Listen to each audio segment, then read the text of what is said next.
આણંદ નગરપાલિકાના ward number 6ના કાઉન્સિલરની કાળી કરતૂત। ઘરમાં સૂતી મહિલા પર રાત્રિના સમયે ઘરમાં ઘૂસી આચર્યું દુષ્કર્મ।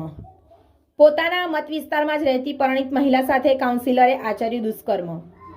પતિ ઘરે આવી જતા દીપુ પ્રજાપતિએ પતિ પર હુમલો કરી માર્યો માર। પતિએ બૂમો પાડતા આજુબાજુના રહીશો આવતા કાઉન્સિલર દીપુને ઝડપી ચખાડ્યો મેથી પાક। સમગ્ર મામલાનો સોશિયલ મીડિયા ઉપર ખૂબ થઈ રહ્યો છે વિડીયો વાયરલ। હાલ સમગ્ર મામલો આણંદ ટાઉન પોલીસ મથકે પહોંચતા ચકચાર મચી જવા પામી છે। જિલ્લા બ્યુરો રિપોર્ટર સદરુ બેલીમ દ્વારા। મારી ઉંમર છે 35। દીપુભાઈ પ્રજાપતિ છે, એ મને કેટલા મહિનાથી ટોર્ચર કરી રહ્યા છે।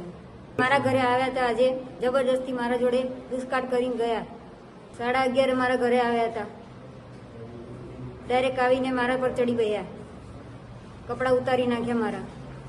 હા, એક વાર આવેલા હતા, પણ એવું મને ધમકી આલી હતી એટલે મેં કોઈને કહ્યું નહોતું।